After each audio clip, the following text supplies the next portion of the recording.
일생 동안 당신이 반드시 읽어야 할 100권의 책 일당백.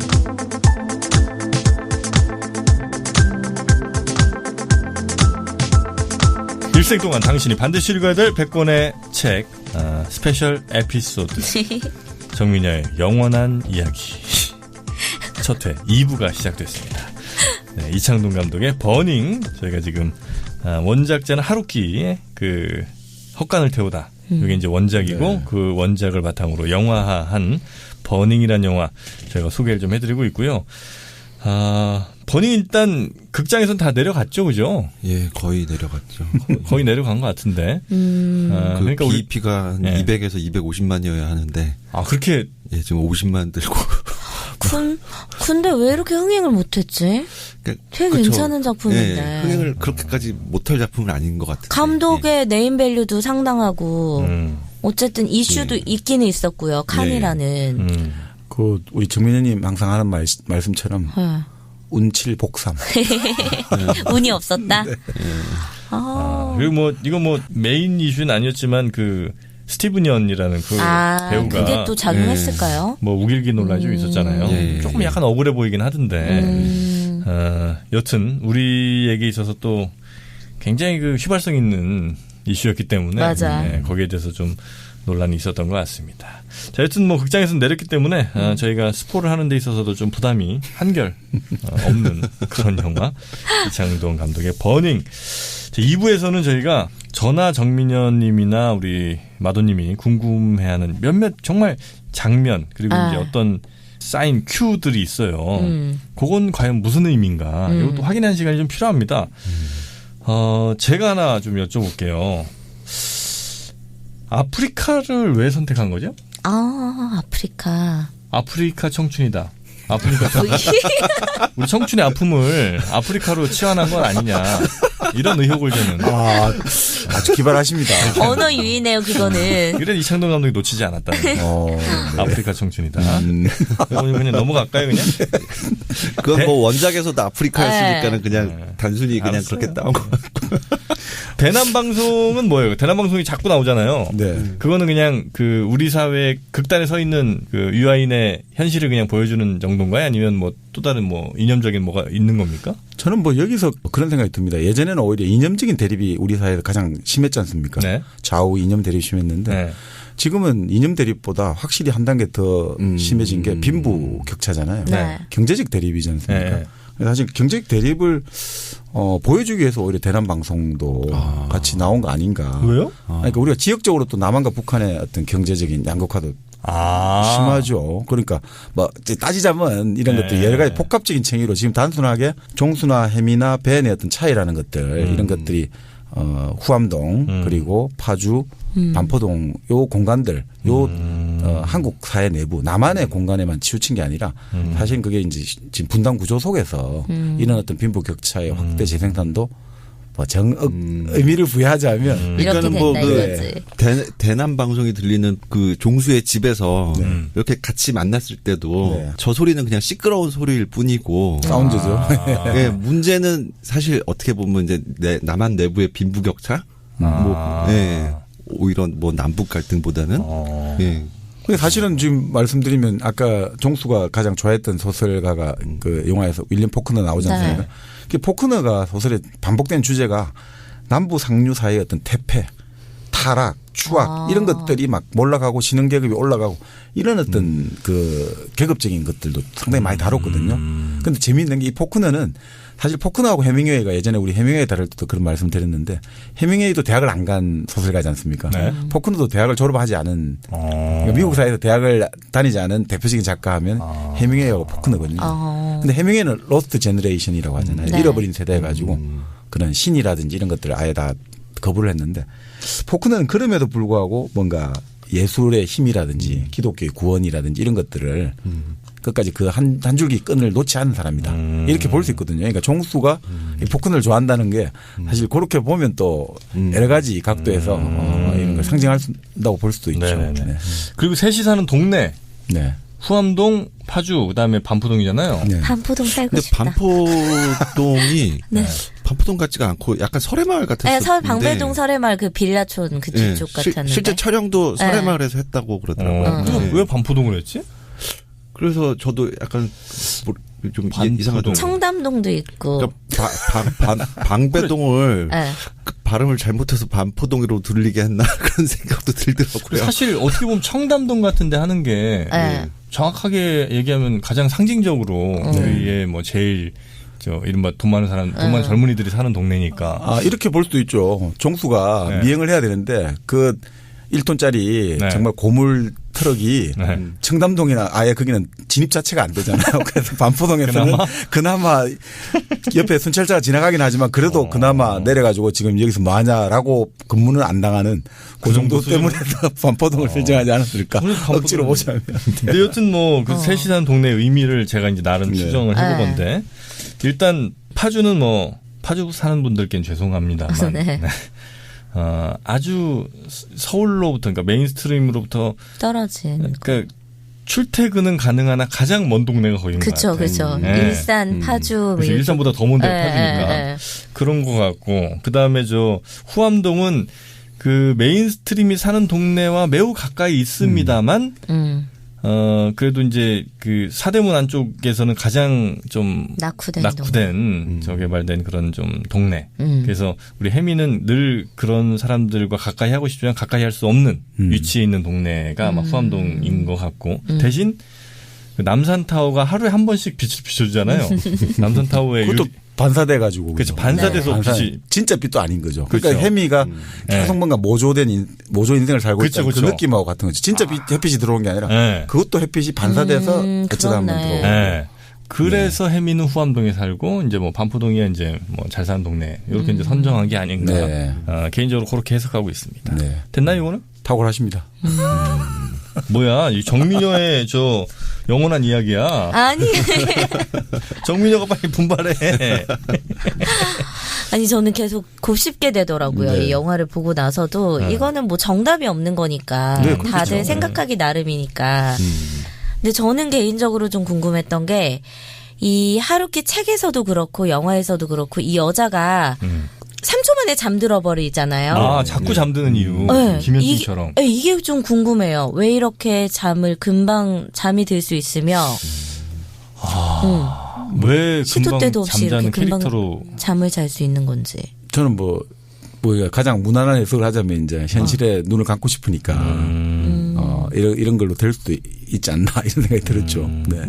그냥 우리가 이제 뭐 불편하고 이런 진실들을 많은 젊은이들이 직접 대면하고 목도하면서 거기에 대한 문제점을 파헤치고 이러는 것이 아니라 그냥 무한도전 보면서 그냥 외면을 하는 거군요. 인터넷 그때 그런 말씀하셨지 않습니까? 금요일 되면 좋은 꿈을 꾸기 위해서 아예 잠을 안 자는 시간을 계속 가지다가 무슨 아주 좋은 꿈을 꾸기 위해서 그 꿈의 시간을 가지고 우리 정프로가 그런 말씀하셨죠. 그 사람들 가리키는 용어가 있는데 지금 갑자기 생각이 안 나는데 꿈을 꾸면서 꿈에서 각성을 하는 거예요. 전능감을 느끼고 싶은 내가 꿈을 꾸고 있다는 걸 아는 거예요. 그럼 그때부터는 내가 꿈에서 뭐든 다 할 수 있어요. 날고 싶으면 날고 누구 연예인 부르면 부를 수 있는 거예요. 현실에서는 당연히 불가능하니까 그리고 현실에서는 그 비슷하게도 아예 못하니까 아예 그냥 목요일 밤을 셉니다. 목요일 밤을 새고 금요일을 해롱해롱한 상태로 일을 해요.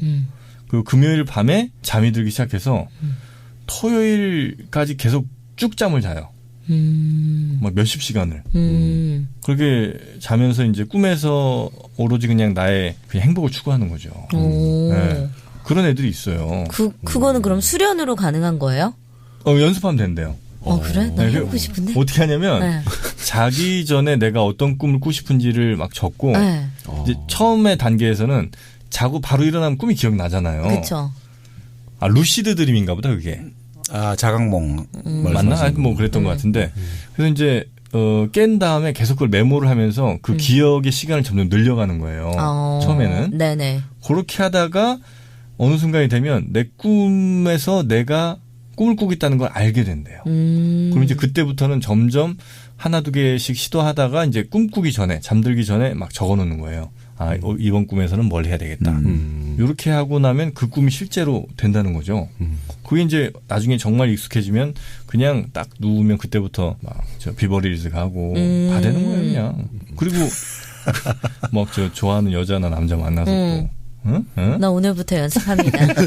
근데 그런 젊은 세대를 표현하는 그 현실의 이 어려움을 직면했을 때 그냥 그걸 외면하고 눈을 감아버리는 그게 이제 해미.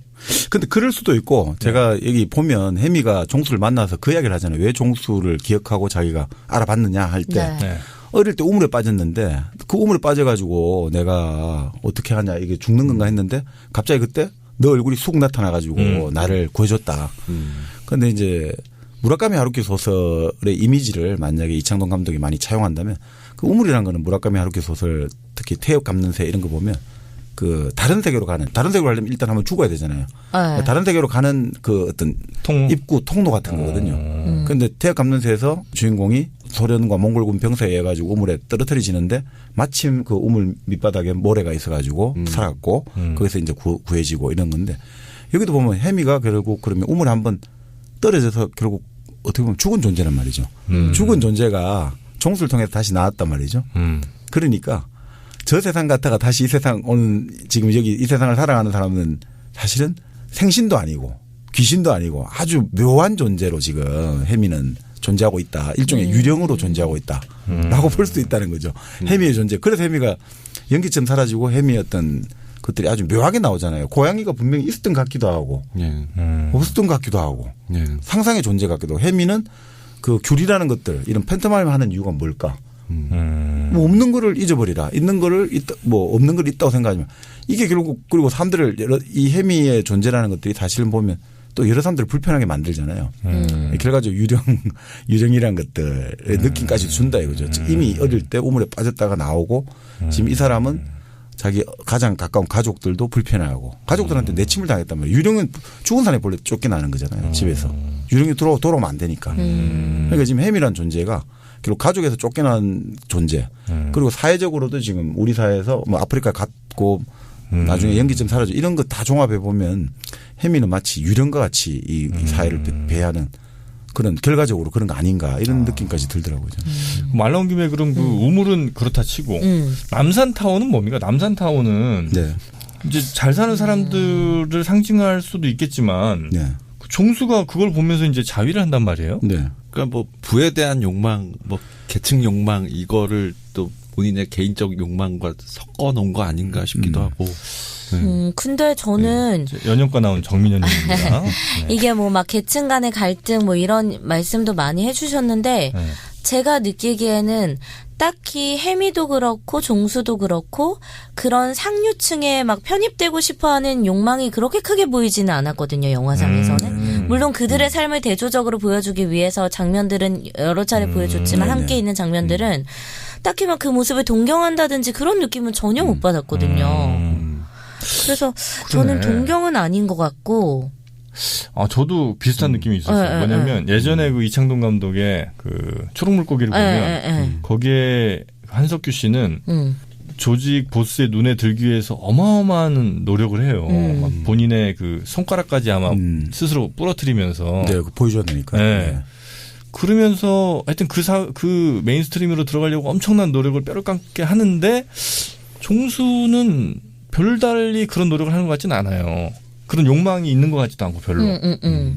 그래서 그냥 뭐 적대감 정도 약간 있나? 뭐 이 정도 생각인데 그러면 그 남산타워를 보면서 마스터베이션을 왜 하는 걸까? 그냥 그건 해미를 느끼고 싶어서 그런 거 아닐까? 남산타워를 보면서? 아니 왜냐면은 그 해미가 아프리카로 떠나기 전에 둘이 같이 그 방에서 관계를 했잖아요. 네. 근데 그 장면에서 느껴지기에는 해미는 이미 너무 그런 게 익숙한 아이였고 남자랑 같이 박스에서 콘돔 박스에서 이렇게 콘돔을 꺼내서 자기 집에 남자를 데려와서 관계를 하는 게 되게 익숙해 보이는 아이였고 종수는 뭔가 처음인 것 같은 느낌이었단 말이죠.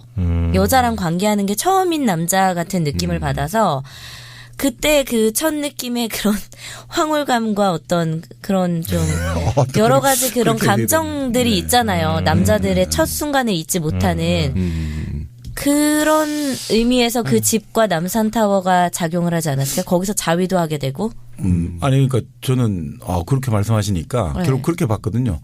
남산타워에서 반사되는 빛이 이제 이 사람이 거기 그걸 즐기잖아요. 그런 어떤 것들 이미지도 즐기고 네. 저거 자체가 저는 그 위대한 개츠비에서 그 개츠비가 네, 파란 불빛을 계속 보는 느낌으로 그런 뭔가 이거 자체가 자기 어떤 선망 여러 가지 꿈 뭐 여러 가지 것들 지금 말씀하신 그 사랑도 될 수 있고 그런 모든 것들을 좀 집약하는 이미지를 지금 말씀도 포함해가지고 그걸 할 때 어쨌든 빛이 한 줄기 들어왔잖아요. 그러니까 그런 모든 것들을 다 아우르는 아우라로서 오라로서 작용하니까 또 종수 입장에 그것들을 계속해서 반복적으로 재현하고 싶고 그런 거 아닌가 그런 느낌까지 들었죠. 근데 또 따지고 보면 이게 남산타워라는 게 뭐 어떻든 간에 우리 사회에서 상징하는 게 타워 팰리스지 않습니까?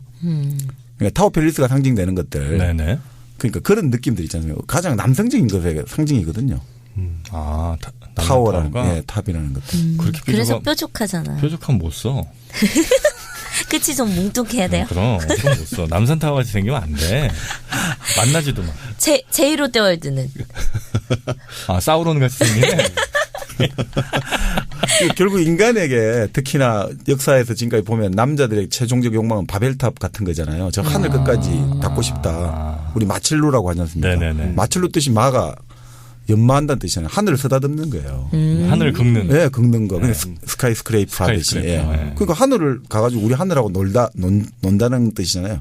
그래서 재벌 회장들의 집무실은 항상 최상층에 있는 게 그런 뜻이거든요.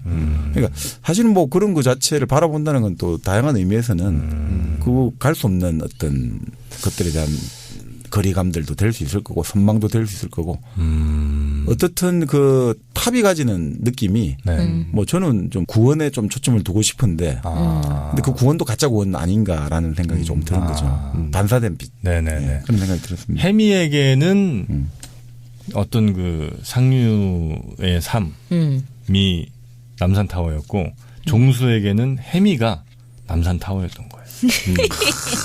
등대. 됐어. 이건 이렇게 남산타워 넘어가 이제. 근데 아까 뭐 빛 얘기가 나와서 그런데 네. 이 영화에서는 조명을 안 썼어요. 네? 네. 조명을 안 쓰고 다 자연광으로. 예. 그래요? 예. 그래가지고 그렇네. 예, 그 집에서 있는 이제 그 해미방에서 또 빛이 제대로 안 들어오는 구조여가지고 반사광을 써가지고 어쨌든 자연광을 써가지고 이렇게 촬영을 했다고 하더라고요. 근데 나는 그 영화 촬영할 때 그거 어떻게 해요? 그 좁은 방에서 그 러브씬이 있잖아요. 배드씬이. 근데 이제 각도가 여기서도 찍고 저기서도 찍는단 말이야. 그쵸. 그러면 또 요 각도의 카메라를 놓을 때 당연히 저쪽에 카메라가 있으면 안 될 테니까 이 각도에 카메라 놓고 배우들이 한번 연기하고 저 각도에 카메라 놓고 다시 한번 배우들이 연기하고 똑같이 그렇게 하는 거예요? 예. 뭐 드론도 요즘은 드론 활용하면 안 됩니까? 요즘은. 그 배드신에서 드론은 어떻게 합니까? 오아시스 같은 경우에는 한 방인데 그 이쪽 각은 마음에 드는데 저쪽 그 방에서 저쪽 면은 마음에 안 든다 싶으면은 그 방이 다른 장소인 경우도 있었어요. 그런데 영화에서 볼 때는 이제 같은 방인 것처럼. 오아시스는 그렇게 했었고 여기서는 그냥 일단 그 방에서 다 했고. 근데 진짜 방이 좁잖아요. 딱 봐도 좁은데. 그 방 되게 살고 싶더라. 난 너무 왜? 그냥 뭔가 되게 나만의 공간 같은 느낌이 들고. 그러니까 이 침대 뭐 지금 말로 설명드리기가 좀 어려운데 하여튼 침대에 에서 그러니까 입구 쪽에서 바라본 침대는 그나마 찍을 수 있는 공간이 있는 것 같은데 그렇죠. 침대가 거의 저쪽 벽에 붙어 있잖아요. 맞아. 침대 하나로 거의 집이 다 차 있죠. 근데 그 반대 방향에서는 도대체 이거 어떻게 찍었나 싶은 생각. 거기 있는 척하는 거죠. 그러니까 뭐 유아인 종수 얼굴이 나올 경우에는 어쨌든 뒤로 가 있죠. 침대 끝에 가 있고 얼굴만 이렇게 나와 있는. 그래요. 하여튼 나는 그 종수가 그 러브씬 배드씬 할 때 표정이 황홀하다 이런 느낌은 아니었던 것 같아. 첫 경험에 약간 당황스러움 이런 것도 좀 있었던 것 같은데. 그래요? 나는 약간 좀 불안해 보였고 그리고 뭔가 좀 언제 쌀지 모르니까. 왜요? 처음에 남자들 그렇지 않아요? 장민현님이 아, 왜 그래요? 왜요? 이런 얘기 이제 편하게 해야 돼요. 뭐가 어때서요? 아, 맞습니다. 하긴 네. 불꽃팸 액션이 지금 가슴에다 드러내는 세상에서. 그렇죠. 아, 우리가 이런 걸. 이 정도쯤이야. 하면 안 되긴 하죠. 그런데 참, 그러고 보면 그 성도 참 양극화되네요.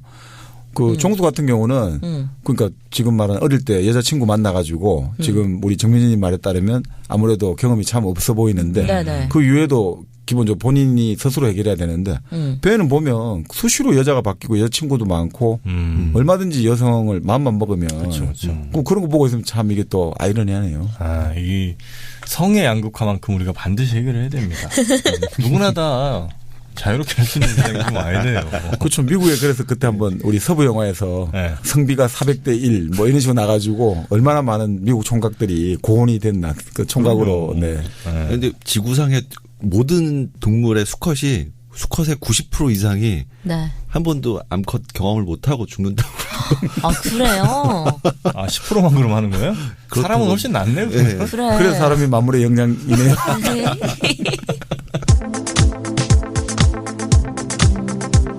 여튼 뭐 그 영화에서 저는 그 종수의 그 배드신 표정이 하여튼 불안했고 뭔가 불편함도 있었어요. 그러니까 넓지 않은 침대에 하여튼 어떻게 하긴 됐는데 바로 눈앞에는 그 침대 머리맡에 있는 옷장이 또 있고 집중하기가 어려운 환경이었죠. 그렇죠. 그리고 바로 밑에 층에 또 주인집 아줌마가 살잖아요. 그 주인집 아줌마가 들어갈 때 또 뭐 한마디 말 걸고 뭐 이러니까 하여튼 모든 상황이 이렇게 썩 편하진 않았던 그런 느낌이 저는 좀 있었어요. 그런 걸 다 잊어야 잘할 수 있는데.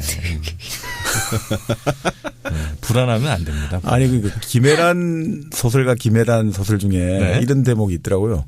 정말 서로가 사랑하는 남녀가 정말 첫 거사를 치르려고 돈이 없잖아요. 그러니까 진짜 어디더라? 정말 이게 허름한 집에 그 무슨 자취방 같아요. 네. 거기서 정말 그래도 이 첫 이제 모든 지금까지 사랑과 정리를 담아서 그대에게 딱 하려고 하는데 분위기를 딱 잡는데 밖에서 그 중학생들 애들 불량스러운 중학생들이 욕설을 하고 뭐 하고 이러니까 이거 뭐 할 수가 이 분위기가 다 깨지고 그런 참 민망하고 서로 간에 상호 민망하고 안타깝고 그런 느낌 있잖아요. 그 공간 자체가 결국 이 공간이라는 게 지금 말씀대로 뭔가 아늑하고 이 사람들의 둘만의 사랑 우리 광장과 밀실했지만 이 밀실에서 아무런 소리도 안 들리고 우리 오로지 우리 둘만 우주의 처음과 끝까지 같이 간다 이런 느낌을 줘야 되는데 밖에서는 뻥튀기 팔아라 그러고 휴지 팔고 애들 욕하고 장난치고 그러니까 이 막 분위기가 확 급속히 다운되는 그런 내용이 나오거든요. 우리 시대 슬픈 청춘들의 자화상이다 이래가지고 나왔는데 갑자기 그런 게 좀 생각이 나더라고요. 네. 네.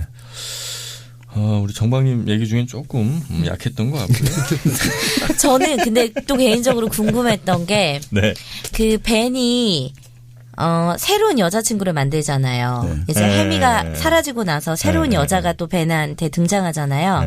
근데 그 여자애한테 화장을 시켜줘요. 맞아. 화장을 시켜주는데 그건 무슨 의미일까요? 얘를 화장하겠다는 의미지. 맞네. 버닝하겠다는 얘기네. 네. 메이크업과 버닝 화장하겠다는 의미. 거기 막 립스틱이랑 이런 여자 화장품들이 있었잖아요. 벤의 집에. 네. 그건 또 무슨 의미일까? 그러니까 여자가 거기서 보면 그러니까 자기 장난감 같잖아요. 실증나면 언제든지 갈아치우고 2달에 한 번씩 가는 뭔가 비닐하우스. 그리고 항상 그런 비닐하우스는 널려 있고 언제든 자기가 불태우기를 바라는 비닐하우스 널려 있고. 네네. 그러니까 보통 우리가 화장한다는 건 어릴 때 자기 보통 인형들한테 화장 많이 안 시켜줍니까? 인형이라든지 이런 뭔가. 뭐 어렸을 때 뭐 그런 거 그러니까 하죠. 보통 뭐에 화장을 시켜준다는 건 그러니까 자기가 화장하는 거 말고 어떤 대상이 화장을 시켜준다는 건 이거를 완전히 내 소유물로 생각하는 거고 언제든지 소유물이라는 것은 언제든지 처분이 가능한 것들. 보통 이제 누나가 어린 남동생한테도 가끔 하는데. 맞아. 그럼 권력관계 확실한 거지. 그렇죠. 누나라는. 그래서 저는 방금 말씀하신 그 말에 바로 이어서 벤이 그런 말을 합니다. 극 중에서. 비닐하우스를 이제 내가 태우는데 걔네들은 마치 나를 태워주기를 바라는 것 같다. 내가 태워주기를 기다리고 있는 것 같다. 그래서 내가 이제 태워준다. 뭐 이런 얘기를 하거든요. 그러니까 여자들도 그 벤이 볼 때는 자기를 취해주기를 바라는 것처럼 보인 거지, 벤은. 네. 나쁜 놈입니다. 벤은 사이코패스죠. 일단은 뭐 그 곱창 전골집에서도 얘기할 때 자기는 눈물을 흘려본 적이 없다고. 네, 맞아. 감정을 못 느낀다고. 뭐 그런 얘기를 할 때. 종수가 살인범이라 우리 좀 아까 얘기했는데 왜 또. 네. 그러니까 그렇게 하여튼 여러 가지로 해석하기 하기 위해서 종수가 이제 그 얘기를 듣고 벤이 또 살인범이라는 거에 대해서 더 집착을 하게 되고. 네. 그러니까 우리가 눈물을 흘리지 않았다는 거는 그만큼 그 사람이 슬픔이라든지 이런 뭐 어렵고 힘든 일을 경험하지 않았다는 거를 말하는 게 될 거고 또 그건 이제 그 사람의 생활사적인 거를 보여주기도 하지만 또 눈물을 흘리지 않는다는 것은 타인의 고통에 대해서 공감할 줄 모른다는 거잖아요. 지금 사이코패스 말했던 지금 하신 근거는 그건데 그런 의미에서 이게 그러니까 결국 감정적으로 뭔가 일반적인 사람들하고는 좀 괴리돼 있다. 그래서 이제 사이코패스인 느낌을 줘야지 이제 또 그렇죠. 해석을 끌어가야 되니까 그죠. 네. 그 보통의 아마 영화 같으면 네. 막 그 종수가 얘가 혹시 살인범인가 이 생각을 할 때 막 플래시백으로 그런 장면들을 보여준다고. 그러니까 뭐 나는 눈물을 흘린 적이 없어요. 이런 게 이렇게 짧게 그렇지. 막 갑자기 불현듯 생각난 것처럼. 너무 유치하잖아. 맞아. 네. 유치해요. 근데 그렇게 안 하니까 이렇게 할 말이 많아지는 거 아닙니까? 저는 이제 벤이라는 인물은 기본적으로 제가 보면 이제 전능감을 가진 인물 같아요. 이 사람이 요리를 하면서도 그런 이야기를 하고 네, 지금 맞아. 화장도 해주잖아요. 자기 새로 생긴 뭐 여친에게 화장도 해주는데 그 요리라는 게 기본적으로 저는 이제 그 요리하는 거 보면서 저렇게 사람을 요리하나 이런 생각까지 들었는데 그때 뭐 재물이라는 얘기도 네, 재물도 하죠. 예. 그래서 사실 요리야말로 자기가 지금 주어진 재료를 가지고 내 마음대로 할 수 있다 이런 말 하잖아요. 그래서 내가 신적인 느낌을 주는 거죠. 창조주의 느낌이죠. 그러니까 어떻게 보면 또 벤에게는 아무 일을 안 하니까 그 요리가 사실은 최소한의 노동일 수도 있고. 그죠? 어떻게 보면. 근데 이게 또 재밌는 게 그래서 걔가 좀 신기하게 생각하잖아요. 그 해미가 요리 잘하는 사람 보면 좀 신기하다 이러면서 그럴 때 종수에게 물어보잖아요. 너는 그러니까 종수는 자친했지만 몇 가지 할 줄 아는 게 없다. 근데 그때 또 드는 느낌이 이제 무라카미 하루키식으로 이야기하자면 네. 요리야말로 주어진 것을 가지고 요리를 하잖아요. 물론 우리가 새로 사올 수도 있지만 대체로 우리가 자, 뭐 냉장고를 부탁해 저번에도 말씀드렸지만 네. 딱 해가 그 재료를 가지고 한단 말이죠. 우리가 선택할 수 있는 게 아니고 있는 걸 가지고 한다 이거죠. 인생처럼. 근데 벤은 그게 많단 말이죠. 아주 잘한단 말이죠. 요리도 잘하고 뭐 서양 요리 했다가 뭐 온갖 요리를 다 한단 말이죠. 얘는 가진 게 많아요. 근데 종수는 딱 그러잖아요. 난 할 줄 아는 게 몇 개 없어. 가진 게 없는 그런 삶이라는 것도 좀 보여주는 것 같고요. 근데 요리나 화장에서 결국 이 벤이 보여주는 거는 이 전능감을 좀 보여준다. 내 스스로 뭔가를 한다라는 걸 보여주고 이런 것들이 종수가 벤에 대해 가지는 위화감이 정치 아닌가. 종수는 한 번도 자기 뜻대로만 하는 게 아니라 어릴 때 아버지의 폭력적인 성향으로 인해서 엄마가 집을 나가게 되고 그리고 그렇게 해가 16년 만에 연락이 된 엄마는 그 엄마 왜 갑자기 나타나서 돈 달라는 거야? 그러니까 그런 느낌. 이 엄마가 자식에 대한 사랑을 그동안 난 너를 보고 싶었단다가 아니라 돈 좀 해줄 수 있냐. 이 얘가 마음속에 지금까지 품어왔던 엄마에 대한 엄마는 그래도 나를 사랑하고 있을 거야. 아버지 때문에 어쩔 수 없이 갔다라는 생각을 하는데 전혀 다르죠. 그죠. 16년 만에 본 아들을 집중하지 않고 계속해서 카톡하고 있죠. 그죠. 카톡하잖아요. 16년 만에 본 아들. 맞아. 너 그 16년 만에 만난 그 상황이 말이 되나 뭐 이런 생각을 했었는데. 네. 그러니까 종수는 철저하게 지금 아버지 감옥에 가시고 뭐 나오잖아요. 철저하게 말 한마디 없이 끝나지만. 그러니까 아버지 어머니부터 다 단절되고 소외되고 끈이 없잖아요. 제가 보면 주변에도 끈이 없고 오로지 이제 해미를 통해서 뭔가 하나 끈이 만들어질랑 말랑 했는데 그 해미는 사라졌단 말이죠. 자, 그럴 때 이 종수 같은 경우는 뭔가 살아가는 의미라는 것들 이런 것들에서 상당히 혼란과 방황을 겪을 거 아니겠습니까? 길을 잃어버린 양인데 네네. 문제는 이 길을 잃어버린 양한테 보여지는 벤의 정체는 일종의 정말 아버지의 정체가 느껴지지 않는가. 이 사람은 뭐 도대체 뭐 하는 사람인데 자기가 도대체 저 나이에 저걸 어떻게 가질 수 있고 자기는 고물트럭인데 저 사람은 포르쉐. 자기는 뭐 여자친구 한 명 있을까 말까 하는데 저 사람은 또 햄이 없어져도 또 다른 여자 있고 자기는 친구도 별로 없는데 이 사람은 친구들끼리 모여가지고 계속해서 뭐 카페에서 처음에 만났다가 두 번째는 자기 집에서 파티 열면서 이런저런 이야기하면서 정말 우아하게 인생을 즐기는 것 같고 뭐 자기는 그 소파에서 집에 그 우중충한 소파에서 그냥 이렇게 쪼그리서 잠을 자다 새우 잠을 자다가 일어나는데 뭐 벤의 집은 뭐 화장실이 뭐 어마어마하더만요, 그죠? 그러니까 이런 모든 것들 속에서 결국 종수는 벤을 뭐 지금 말씀드린 적대감이 아니고 그 일종의 벤이 요리나 화장하는 결국 우리 사회의 어떤 아버지라는 게 오히려 벤이 가지는 게 더 많잖아요. 네. 그래서 의미를 저 사람은 서로 만들 수 있고 찾을 수 있고 이러니까 종수 입장에서는 벤이 제가 보기에는 아버지로 상징되는 우리 사회 가치 전체를 가치관을 상징하는 거 아닌가. 결국 그래서 위화감을 느끼는 오이디푸스군요. 저는 좀 그런 생각이 들었습니다. 오이디푸스야 그러면. 오이디푸스 또 나와요? 또 나왔어. 아빠가 죽였어. 아빠를 죽였어. 네. 저는 그 벤을 MB라고 봤습니다. MB? 오. 아주 그 유력한 해석 중에 하나죠. 느낌도 약간 비슷하게. 네. 일단 MB가 해외 자원 투자 아프리카도 했잖아. 그리고 MB 그러니까 벤이 막판쯤에 보면 저수지를 보는 장면이 나옵니다. 네. 맞아요. 네, 차 세워놓고. 그렇죠.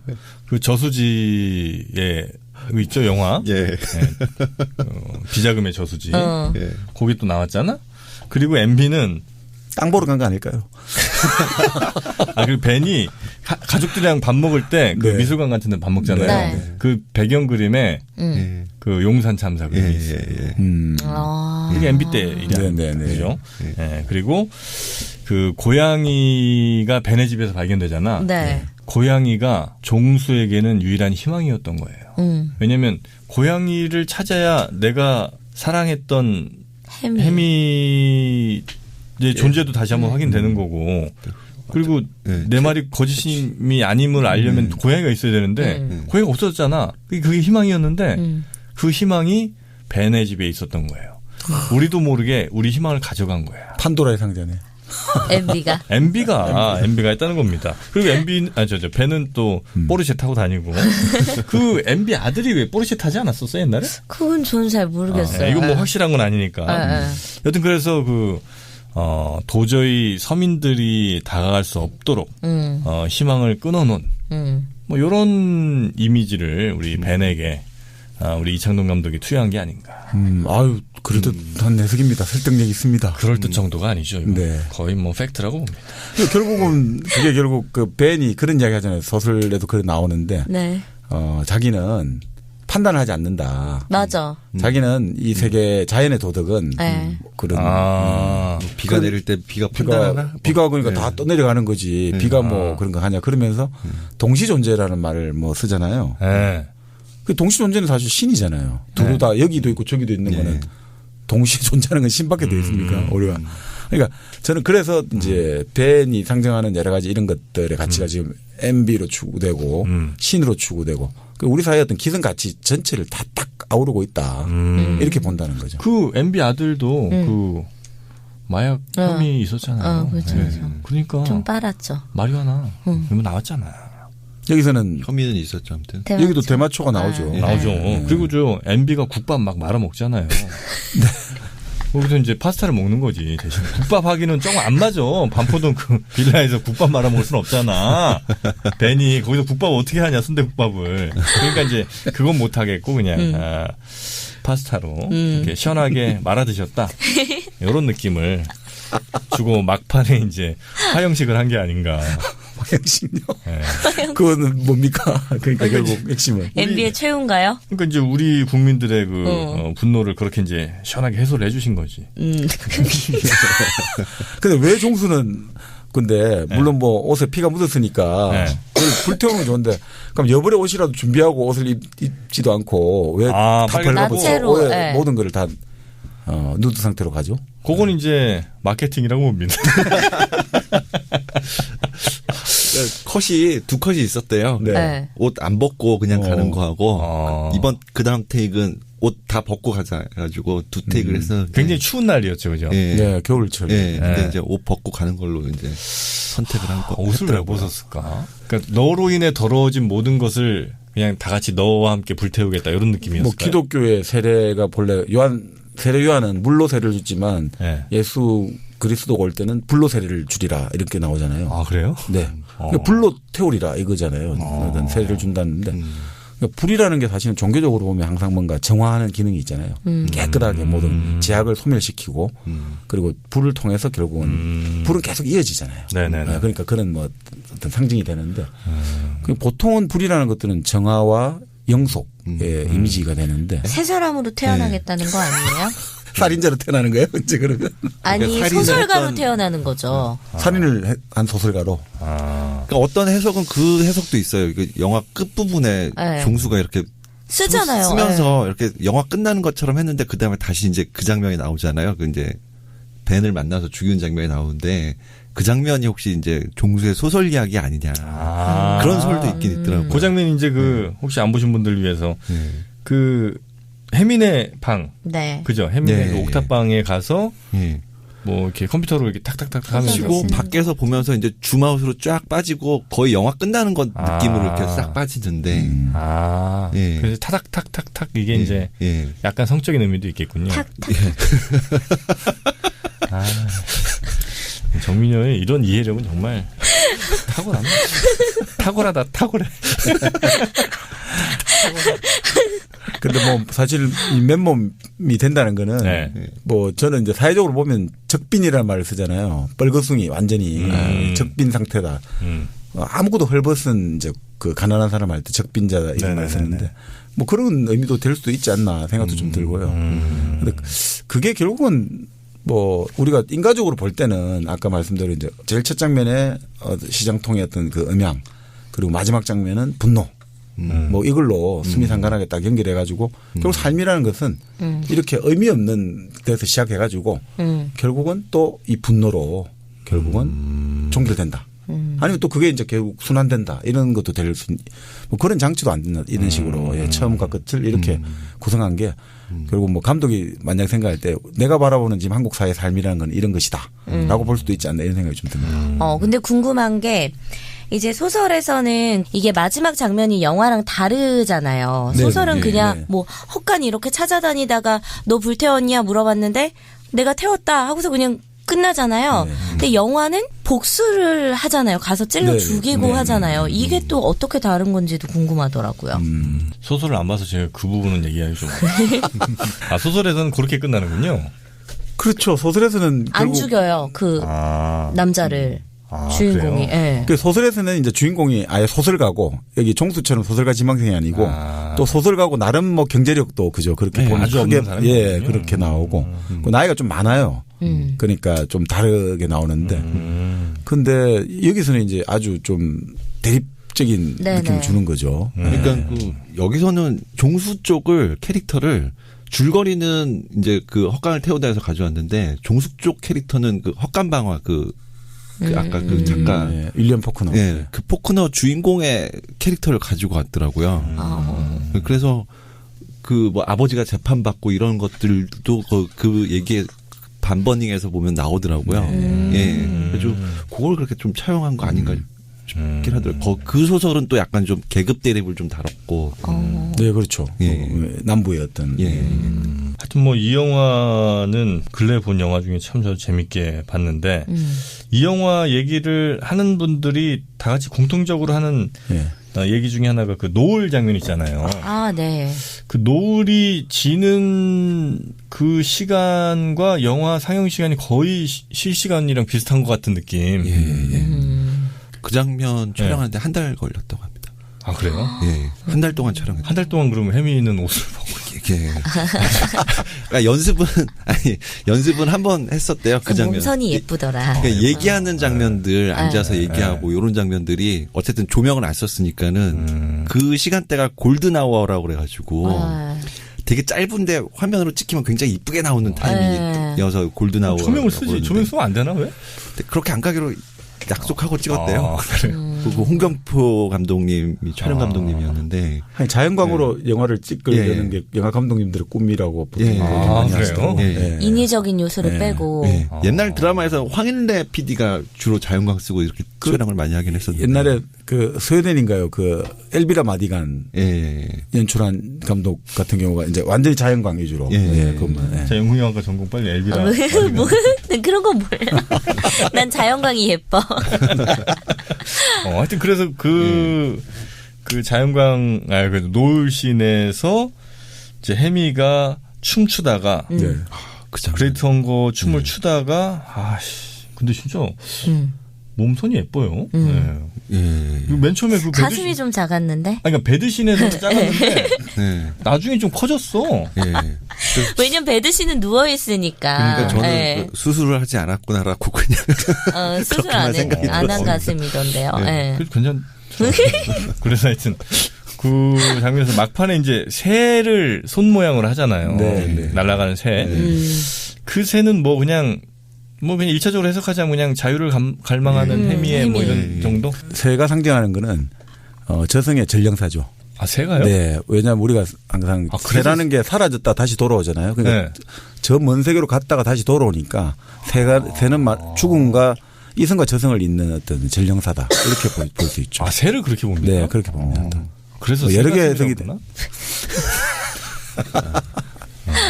여튼. 그러면 혜미의 그 춤에도 역시 그 죽음이라는 그 다른 세계로 간다라는 것들이 암시가 돼 있을 수 있는 거죠. 다른 세계로 이제 간다 이 사람은. 그러니까 그 춤추고가 거의 마지막이죠. 맞아요. 그쵸, 그러고서 이제 사라지는 거죠. 사라져요. 죽었구나. 그러니까 노을처럼 사라지고 싶다고 그렇게 얘기를 했었었는데 이제 그 장면 이후로 안 나오죠. 그 나무가 거기 이제 나뭇잎은 별로 없는 나무가 나오잖아요. 그 가지들이 이렇게 막 교묘하게 이렇게 막 있는 그걸 이렇게 막 보여주는데 그건 뭐 의미가 좀 있습니까? 원래 촬영할 때는 원래 시나리오에서는 그 계획이 없었는데 그 나무? 예. 그러니까 제가 잘 본 거군요, 그러면. 예. 그러니까 그 여배우가 춤을 추고 싹 울면서 이렇게 사라질 때 카메라가 이렇게 오른쪽으로 싹 돌아갈 때 그 촬영 감독님의 그냥 즉흥 느낌이었대요.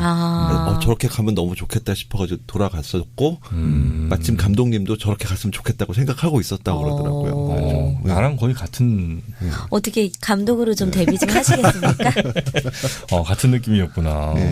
그 나무가 그 나뭇잎이 없는 나무니까 뭐 죽음이나 역시 마찬가지로 그런 걸 좀 약간 상징을 한 건가요? 뭐 석양, 헐벗은 나무, 그리고 헐벗은 혜미, 그리고 새 아까 손으로 그 헐벗은 혜미, 그리고 손으로 이제 새 모양 그런 것 자체는 다 어디로 떠나고 사라지고 소멸하고 해체된다 이런 이미지겠죠. 네.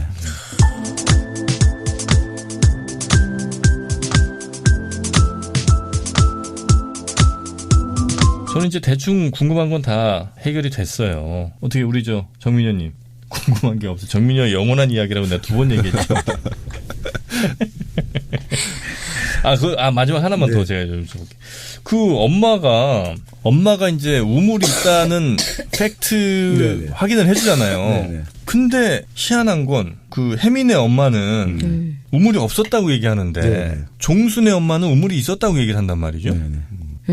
혜미는 있었다고 하고 나는 있었는지 모르고 혜민의 엄마는 없었다고 하고 우리 종순의 엄마는 있었다고 하고. 그러니까 저는 그렇게 봤거든요. 그러니까 종수와 관계를 가진 사람들은 우물이 다 있다고 보잖아요. 엄마한테서 종수 낳았고 종수는 또 혜미한테 들어갔잖아요.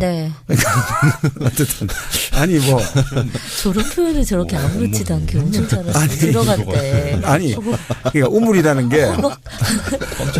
게 죽음도 되지만 이 삶의 통로잖아요. 그런 의미에서 보면 종수의 엄마와 그리고 종수의 애인이 혜미 우물을 여성의 성기에 지금 비유하신 거예요? 근데 우물이라는 게 기본적으로 그 여성의 어떤 그거를 상징한다고 볼 수 있죠. 그렇네. 왜냐하면 우물을 통해서 결국 사람들은 이게 생명을 얻으니까. 물을 또 깊숙하잖아. 그리고 물이 또 많이 나오고. 미쳤다 진짜. 근데 이제 혜미의 엄마라든지 혜미의 언니 그리고 이장님은 우물이 없다고 하잖아요. 그분들은 예를 들어 종수와 관계가 없는 사람들이죠. 그렇네. 종수와 관계가 없는 사람들이죠. 사실상. 저는 그냥 믿을 만한 사람들은 우물이 없다고 그러고 못 믿을 사람들은 우물이 있다고 그래가지고. 하긴 혜미도 좀 믿긴 애매하고 엄마도.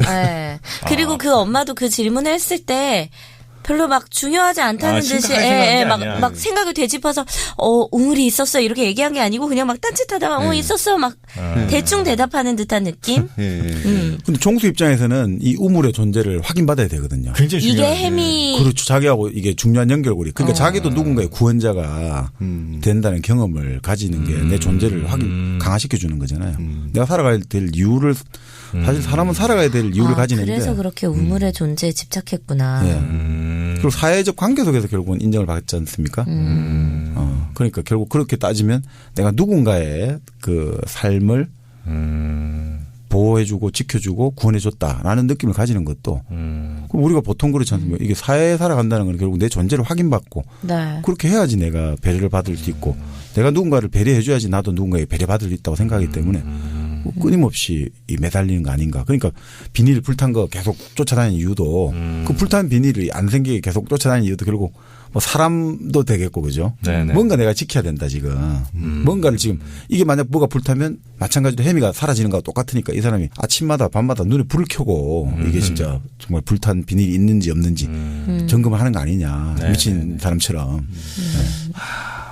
그래요. 하여튼 이 영화는 참 뭐 하나 확실한 게 없는 영화. 맞아. 네. 그래서 재밌어요. 네. 그렇죠. 그러니까 이게 영화도 저희가 보니까 웬만한 통속 영화가 재미있잖아요. 줄거리 구조가 선명하니까 플롯이 선명하니까 재미는 있는데 문제는 그 시간에 흔히 말하는 풍화작용을 견뎌내지 못해요. 줄거리만 알면 끝나버리잖아요. 다음에 다시 그 영화는 보고 싶지가 않아요. 왜냐하면 다 아는데 줄거리 다 아는데 근데 우리가 고전이라 부르고 좀 의미 있는 영화라는 거는 지금 말씀대로 아니 이건 도대체 뭐지 해가지고 다시 다음에 한번 보면 또 새로운 게 보이고 예전에 넘어갔던 게 또 새롭게 부각이 되고 맞아. 그런 것들은 오래 가거든요. 특히 영화 같은 경우도 지금 보면 영화도 줄거리가 중요한 영화보다는 오히려 이런 영화들이 모호한 영화인데 아주 아름다운 영상이나 지금 말씀 나무라든지 영상이나 그림이 딱 나올 때 이게 보고 싶어서라도 계속 보게 되잖아요. 또 배우들의 그 순간의 어떤 그 표정이라든지 연기. 그러니까 그런 면에서 보면 오히려 이게 줄거리 구조는 약할지 몰라도 두 번, 세 번 보게 만드는 영화이면 틀림없다. 이런 생각이 듭니다. 자, 이제 뭐 영화 얘기는 얼추 다 좀 나왔던 것 같고 뭐 하나 저희도 선명하게 말씀드리기 애매한 건 본 사람마다 다 약간씩 느낌이 다르네. 그렇게 우리 4명 안에서도 이게 그러니까요. 의견이 갈리니까요. 저는 MB라고 그냥 딱 정해줬는데 MB가 또 아닌 것 같기도 하고. 그래서 여러분도 지금은 아마 영화관에서 보긴 좀 어려우실 수도 있으니 아마 IPTV 떴겠죠? 이제 곧 뜨겠죠. 곧 뜨겠죠. 예. 이거는 꼭 보셔도 괜찮은 영화 같긴 해요. 이창동 감독 영화 중에 꽤 재밌었던 영화니까. 또 큰 화면으로 보면 또 좋을 것 같습니다. 큰 화면? 예. 좀 화면 큰 걸로 보면 좋을 텐데. 그럼 어떻게 TV를 사야 돼요? 그러네요. 죄송합니다. 아니 근데 제가 하다 보니까 그러니까 벤과 벤의 친구들이 이제 종수도 불러오고 혜미도 불러오고 또 그 점원으로 일했던 또 아가씨를 불러가지고 이야기를 듣잖아요. 네네네. 근데 그럴 때 보면서 그 사람들은 아주 자연스럽더라고요. 행동하는 게 말하고 이런 것들도 잘 녹여들고 배려를 어떻게 보면 잘한다고 볼 수 있잖아요. 근데 오히려 종수는 이게 되게 좀 말도 못하고 뭔가 물 위에 그림처럼 동동 떠 있고 위화감을 느끼잖아요. 근데 왜 근데 그 벤이나 벤의 친구들은 저렇게 자기하고 전혀 다른 세계 사람들을 저렇게 아주 뭐 능수능란하게 응대를 한다고 해야 될까?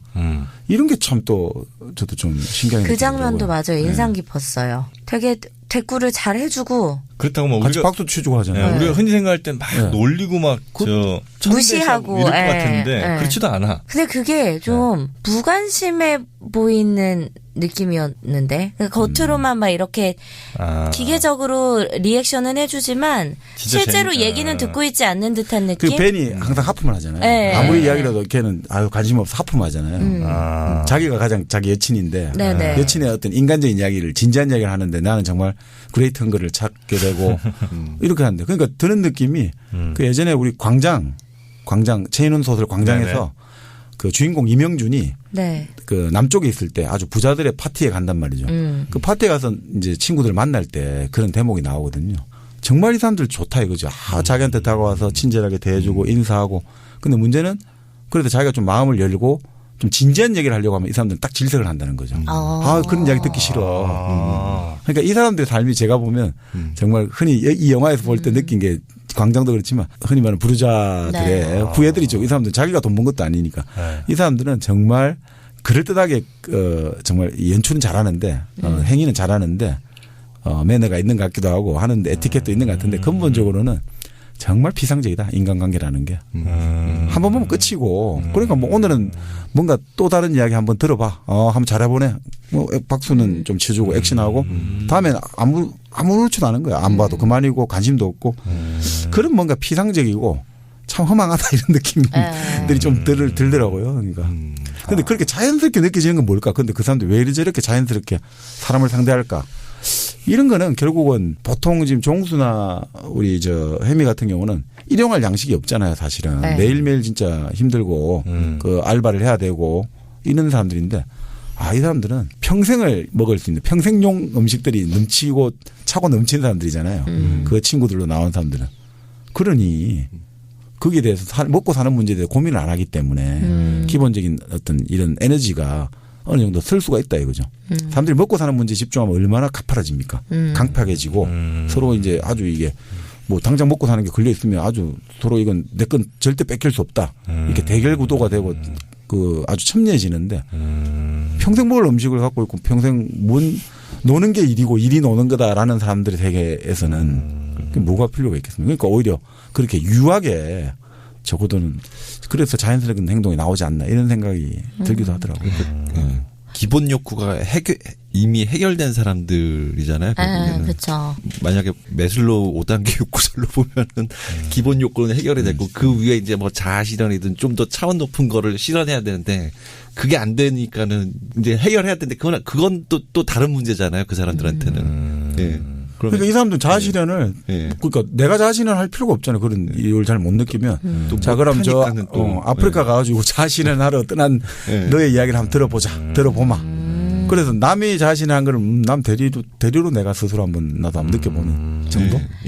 이게 성대결은 아닌데요. 제가 그 영화를 보면서 좀 궁금했던 게 혜미를 이제 찾으러 갔을 때 그 동료 나레이터를 만나서 혜미의 소식을 묻잖아요. 그때 그 동료 나레이터가 이런 말을 해요. 여자를 위한 나라는 없다. 그렇죠. 이게 또 되게 약간 요즘 시기랑 맞물려서 좀 예민하게 받아들여지긴 하던데. 좀 뜬금없는 대사 아니었어요? 좀 약간 뜬금없기도 했어요. 갑자기. 그 씬 자체가 뜬금없긴 했어요. 이거는 뭔가 감독의 어떤 의지인 건가? 그러니까 거기서는 그냥 그 분홍시계를 그 여자도 이제 그 분홍시계를 찾잖아요. 그거 보고 그거 외에는 저 씨는 역할이 뭘까? 근데 그렇다고 궁금하긴 하더라고요. 의미 없는 씬을 넣지는 않았을 것 같고. 그렇죠. 그리고 그 뜬금없는 대사를 애써 넣을 필요는 없죠. 그 약간 문맥이랑도 좀 맞지 않았었고 그 흐름상도. 참 이게 인상적으로 좋던데요. 그 느낌이 참 좋더라고요. 그게 딱 다가올 때는. 아니 그러니까 저렇게 할 수도 있겠구나라는 느낌 있잖아요. 저는 그러니까 어떤 뭐 사실 자기 친구도 아니지 그냥 아는 이제 직장에 같이 일을 하는 알바를 같이 하는데 그게 안 나타났다 찾아왔다 담배를 한 대 피면서 자기 이야기 하는 거잖아요. 그러니까 친구 찾아온 이야기가 자기 이야기 하는 거잖아요. 그러니까 이게 또 마찬가지 저는 또 사운드 앤드 퓨리지로 지면 또 다른 음향이 들어요 이거지. 얘 입장에서는 뭐 그게 들어옵니까 지금 종수 입장에는 뭐야. 그러니까 나는 지금 실종된 얘 찾으려고 엄청 막 간절한 상황인데 결국 다른 사람들은 자기 하고 싶은 얘기만. 그러니까 인간관계라는 게 같은 동료도 그렇게 피상적이다 이거죠. 살아주고 했는데 다 피상적이고 그러니까 참 허망하다. 그러니까 사실 이 영화가 그 예전에 정사라는 그 이태리 영화가 있었거든요. 아주 옛날 나온 영화인데. 그러니까 이런 줄거리예요. 남자 주인공이 자기 애인하고 애인의 친구하고 이렇게 어디 섬으로 놀러 가는 거예요. 그 놀러 갔는데 자기 이제 여친이 실종되는 거예요. 그래서 실종되니까 큰 사건이 났잖아요. 여친을 못 찾고 하여튼 사람들이 웅성웅성하다가 다시 돌아와요. 근데 여친이 지금 사라진 지 며칠도 되지도 않았는데 그 여친의 여자친구 있잖아요. 한테 가서 뽀뽀를 하고 같이 잠을 자는 거예요. 그래서 같이 노는 거예요. 그래서 같이 호텔에 투숙해갖고 연인으로 이제 생활을 하자고 하는데 여자가 잠든 사이에 남자가 창녀를 불러서 하다가 또 그 여자한테 들키는 거예요. 그래서 이게 뭐지 하다가 남자가 이제 용서를 비는데 여자가 안 보고 그래서 남자 밖에 나가 눈물 흘리는데 여자가 와가지고 다시 또 다독거려 주는 거거든요. 이건 뭐 인간관계라는 게 이렇게 피상적이고 막 허망하고 사랑이 뭔지 막 그런 느낌이 있지 않습니까? 지금 사실은 이 영화도 그런 느낌이죠. 인간관계라는 게 얼마나 참 허망하나 이런 생각까지 좀 들더라고요. 하긴 부모 자식 간의 관계에서도 네. 그런 모습을 보여주니까. 네. 그러니까 그런 것들이 다 해가지고 그런 면에서 오히려 연극 아닌가. 이제 나이트 모델과의 어떤 서로 이게 대화가 불능, 공략 불가능. 네. 아 그런 거 있으면 좀 미리미리 얘기 좀 해주세요. 저희가 끝내려고 할 때 터뜨리지 마시고. 이건 앞쪽으로 이야기하다 보니까 혹시 또 빼놓은 거 있으면 빨리 얘기해 주세요. 없습니까 이제? 네. 전 이 영화를 쭉 보면서 한편으로는 스릴러 영화 같기도 하고 한편으로는 뭐 무슨 영화라고 해야 되나. 하여튼 영화가 무슨 영화인가를 내가 생각하면서 반성을 했어요.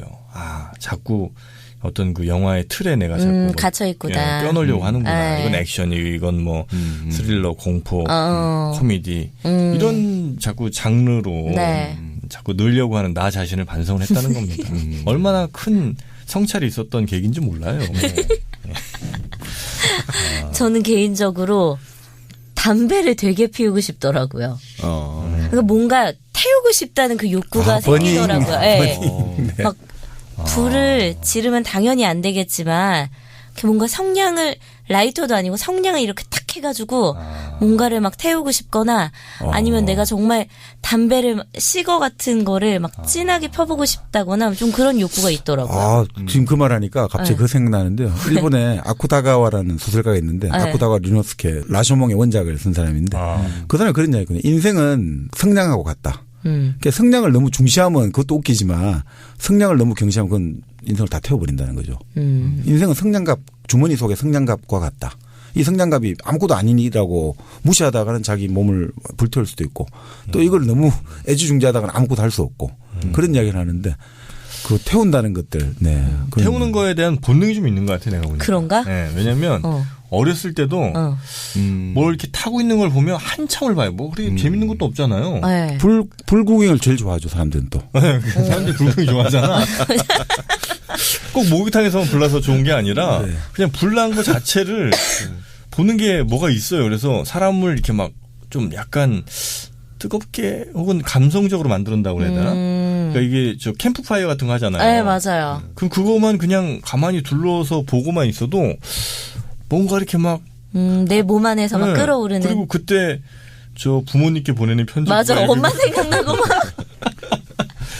수련회 가면 제일 싫어. 그 시간이. 캠프파이어 시간. 지나고 나면 제일 싫은데 하여튼 그 당시에는 막 뭐가 막 눈물이 줄줄 흐르고 맞아요. 뭐 이런 게 있단 말이에요. 결국 우리가 인간이 몇백만 년 동안의 진화 과정 속에서 이 불 때문에 결국 우리가 인간이 된 거잖아요. 지금의 인간의 모습을 가지고. 동물과 다른. 그러니까 근데 이 불이라는 것은 가장 귀한 것이기도 하지만 스스로를 인간 사회를 불태워버릴 수 있잖아요. 그러니까 귀하기도 한데 무섭기도 하고 이런 양가 감정을 가지고 있으니까 시집을 가면 불씨를 꺼뜨리면 소박맞는다고 하잖아요. 불씨를 대대로 이어와야 된다. 이런 것들. 그리고 요즘도 무슨 곰탕집 이런 데가 몇십 년간 계속 불을 꺼뜨리지 않고 계속 이 국물을 끓여오고 있습니다 하잖아요. 그러니까 불씨를 잇는다는 것들은 한 이제 집안, 한 개인, 집안, 혈통, 공동체가 계속 이어진다는 걸 전제하기 때문에 이것들은 정말 귀중한 건데 또 문제는 귀한 동시에 이거 언제든지 나를 깡그리 불태워버릴 수 있잖아요. 모든 걸. 그러니까 참 근본적으로 이 갖고 있는 모순적인 성질이 삶의 모순성이라는 것들하고 딱 맞아떨어지는 거 아닌가. 불은 똑같지 않습니까? 불은 따뜻하게 해가지고 우리를 생명을 주기도 하고 또 불은 우리를 태워 죽이기도 하거든요. 에로스와 타나토스를 다 가지고 있는 거죠. 성의 본능과 죽음의 본능을 다 갖고 있는 거죠. 그러니까 이 불이라는 게 인간에게 근본적으로 다가오는 게 있죠. 그러니까 우리 그리스 철학자 헤라클레이토스 같은 경우는 불을 통해 가지고 만물유전을 하잖아요. 불은 항상 고요한 게 없잖아요. 항상 일렁일렁이 하지 않습니까? 그걸 통해서 이제 뭔가 이 세상 만물이라는 것들이 고정되어 있는 게 없고 계속해서 흘러간다. 불의 상태라는 게 그런 거죠. 지옥 중에도 제일 초열지옥. 참혹한 데가 그 불지옥 아닙니까? 초열지옥. 하여튼 불은 저 어렸을 때도 한 6, 7살 때도 보면 옛날에 요구르트병에 불 붙이면 불이 잘 붙어요. 그래요? 네. 그리고 이제 꼬챙이 같은 데다 요구르트병 딱 꽂아놓고 불을 붙인단 말이에요. 그럼 이게 불이 방울방울 하나씩 떨어져 플라스틱 녹으면서 그거가 그렇게 재밌었나 봐, 애들이. 그래서 뭐 그거 막 떨어뜨리면서 또 돌려갖고 막 불 여기저기 튀어갖고. 그래, 맞아. 어렸을 때는 불놀이를 많이 했었던 그러니까 것 같아요. 불이라는 게 결국 이제 흔히 말해 사람들의 창조 욕구도 막 불러일으킨다잖아요. 뭐 예를 들어 좀 이거는 역사적 팩트인지 아닌지는 좀 불분명합니다만 네로 황제가 로마를 하고 불을 했다. 그러면서 시를 읊었다 이런 이야기도 있고 또 우리 미시마 유키오 그때 했지 않습니까? 금각사. 금각사를 불태우면서 이제 살아야겠다. 뭐 이런 이야기도 했지만 우리나라 같은 경우도 김동인의 소설 광념소나타 보면 불을 지우고 나서 이 희열이 넘쳐가지고 예술적 감흥이 나가서 막 소나타를 작곡하는 거예요. 뭐 소설이지만. 그러니까 불이라는 게 결국은 근본적인 삶의 어떤 생명에 약동하는 뭔가 그런 느낌, 에너지라고 해야 될까요? 그런 것도 분명히 있죠. 자, 우리 정민여님은 버닝을 보면서 뭘 좀 태워보려고 싶은. 오늘 밤 불 지를 거예요. 누구 가슴을 불 지르겠습니까? 여러분의 가슴을 불 지릅니다. 네, 불 지르고 싶은 본능이 있으셨고. 마도님은 영화 보시면서 전체적으로 평을 하신다면 어떠셨어요? 그러니까 뭐 깐네 갔을 때 미리 봤던 기자들 중에 한 분이 뭐 그러니까 가장 영화적으로 영화를 표현했다라고 했었는데, 그러니까 보니까 정말 그 말이 맞겠다라 이렇게 스토리보다는 정말 영화적인 화면으로 얘기를 영화적으로 제일 표현했다고 하는 거에 저도 동감을 하게 되더라고요. 예. 영화적으로 영화를 표현했다. 영상이 너무 예뻐. 예. 본인도 무슨 말인지 모르는 것 같아요. 감독님이세요. 어디 감히 하찮은. 무슨 소리야? 영화를 영화적으로 표현했다는 게. 그러니까 모르겠어. 예, 영상으로 어쨌든 표현할 수 있는 거를 억지로 설명하고 막 이런 거. 영화의 모든 미가 다 따라간 게 아니라 이런 말 아닙니까? 예, 알겠습니다. 자, 우리 정박님 영화 어떻게 보셨는지. 해석이 막 다양하지 않습니까? 지금 오늘도. 그러니까 이걸 보면서 이런 게 떠올랐던 것 같습니다. 진리란 모든 것이 환상이다고 믿게 만드는 환상이다. 뭐 그런 이야기 예전에 한번 했던 것 같은데. 진리란 모든 것이 환상이다. 라고 믿게 만드는 환상이 진리다. 그런 이야기가 나오는 것 같아요. 너무 어려워. 모든 환상이 모든 것이 환상이라고 믿게 만드는 환상이 진리다. 그런 느낌? 난 일단 좀 빠질게. 머리가 터질 것 같아요 오늘. 환상이라고 믿게 만드는 환상. 뭐 잘난 체 좀 할게요. 뭐 그냥. 저는 이해했습니다. 네. 예. 이해한 걸로 난 할게요. 자, 여러분 다 이해하셨죠? 예. 이 진리는요 모든 것이 환상이라고 믿게 만드는 환상입니다.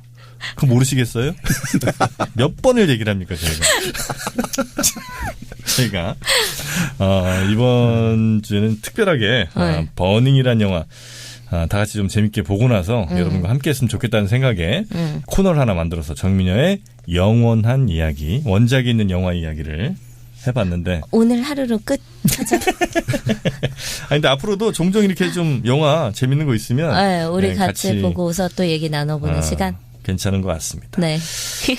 그리고 저희가 이제 댓글 보니까 어떤 분이 저희한테 후원해 주신 분들 말씀을 드리는 게 좀 불편하다. 네네네. 그냥 이렇게 500원씩 주고 사는 분들도 계신데 그걸 얘기를 해야 되느냐 생각해보니 저희가 생각이 짧았어요. 네, 맞아요. 경솔했던 것 같아요.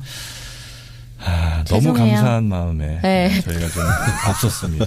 아니 근데 실제로 저는 진짜 이 에피소드 하나하나 유료 결제해 주시는 분들도 너무 감사하고 그 2주라는 시간에 기다렸다가 또 무료로 청취해 주시는 분들 모든 분들 정말 한 분 한 분 너무 감사드려요. 네. 그리고 이렇게 또 바쁜 시간 내서 또 방송해 준 우리 정민여님께 얼마나 감사한지 모르겠다.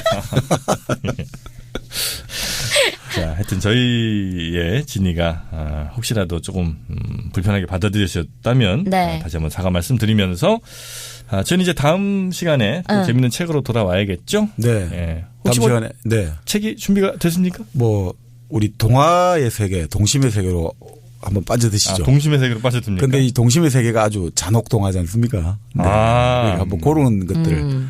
뭐 그림 동화라든지 재밌겠다. 안델센. 안데르센 동화라든지 그걸 다음에 한번 해보는 게 어떨까 이런 생각이 듭니다. 알겠습니다. 그럼 저희는 다음 시간에 여러분을 동화의 세계로 흠뻑 빠져들게 만들고요. 저희는 다음 시간에 또 찾아뵙도록 하겠습니다. 함께해 주신 여러분 고맙습니다. 고맙습니다.